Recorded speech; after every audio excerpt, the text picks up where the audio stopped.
This is Twit. Well, Amazon is getting into the comic book business. The company announced yesterday that it's buying Comixology, which is a digital comics app. In fact, the #1 digital comics app. With us to tell us about this story is Albert Ching, who's senior editor for Comic Book Resources. Welcome, Albert. Hello, Mike. How are you? I'm doing great. Albert is Skyping in on the audio-only version. I got video. Oh, you do have video. Great. There you are. You in the flesh. Just Wonderful. got it. Well, so Albert, what does the digital comic book loving community think about this acquisition? Well, I think, it's sort of a wait and see at this point. I'll be honest, comic book fans tend to be a skeptical lot.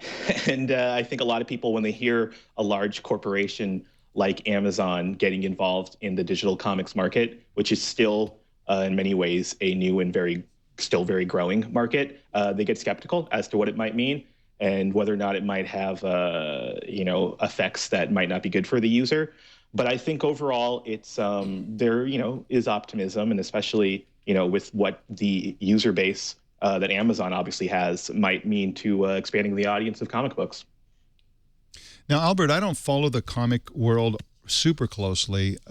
Can you give me a sense of how popular digital comic books are compared to on paper or whatever? Has the comic book world really embraced digital yet? It's hard to assess exactly because digital statistics are still very much kept under wraps by publishers and distributors. One thing, Comixology has passed certain benchmarks. Last fall, they reported 200 million downloads. But it is still growing, but it's definitely getting popular. Print comics still sell well, but it is new. Just a few years ago, in like 2011, you couldn't buy most comics day and date digital, which compared to say how music evolved in the digital space, that seems very late. And so it's still growing. Back in like 2010, when the iPad launched, it was mostly archival content, older comics that you could get digitally, and now only in the last couple of years has it been sort of the full slate for virtually every major publisher that is available when people want them, when they come out. What do you think the independent comic publishers think of this? Do you think that they are going to continue to be embraced by Amazon? Because Kindle does a pretty good job of embracing self-publishing for just regular books. Do you think that will translate to comics?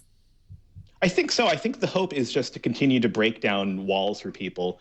The convenient thing about digital comics is that, the reality is there's not necessarily that many comic book stores and that many places that you can buy single issue comics, and a lot of independent comics these days. Maybe, Barnes & Noble will have the, Marvel and DC collected editions in their stores. But, for independent publishers, I think it's definitely going to be seen as positive, hopefully. We don't know how everything's going to shake out, but it is, has the effect of making these things more accessible to people who might not necessarily have all those options before.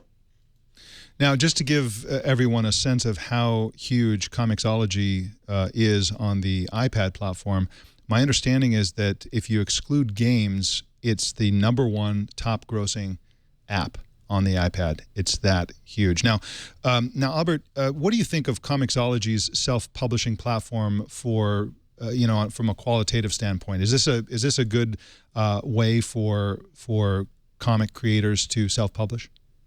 Yeah, no, I've definitely seen people have success with it. And, there's the very obvious fact that, self-publishing straight to digital cuts down some cost. You don't have the printing cost associated with that. And, since Comixology does have such a wide user base at this point, and potentially even wider after this acquisition, it definitely opens things up to a potential audience that could be very big without doing things on your own, rather than doing things on your own. Now, Comixology has technology called guided view. Can you tell us about that? Sure. Well, basically, I think the main thought behind it is, the average iPad screen, certainly or tablet screen, or certainly a phone screen is smaller than a comic book page, and some of the words and the speech bubbles and such get a little compressed. And with guided view, you can kind of view panel by panel. It's not quite animated, but it segues nicely between each panel. And then you really can get a good look at the art, and that's a very high quality image of the detail of art, and also it makes the reading experience a little easier for some people than just looking at the whole page all at once. All right, Albert. So obviously this will be great for the Kindle Fire line. Is there any potential in any of the Paperwhite Kindles for comics, maybe to have a renaissance of the old world way, maybe? I think that is definitely possible. I think a lot of that stuff remains to be seen. I talked with David Steinberger at Comixology and David Nagar at Amazon just yesterday. And, it seems like even they are figuring out a lot of how these integrations might work out and what might be possible. But yeah, I think what you're saying is there's certainly a possibility. Well, Albert, I want to thank you for joining us today. Appreciate it. Oh, of course. Thanks so much. You can find Albert at comicbookresources.com and on Twitter at AlbertXII.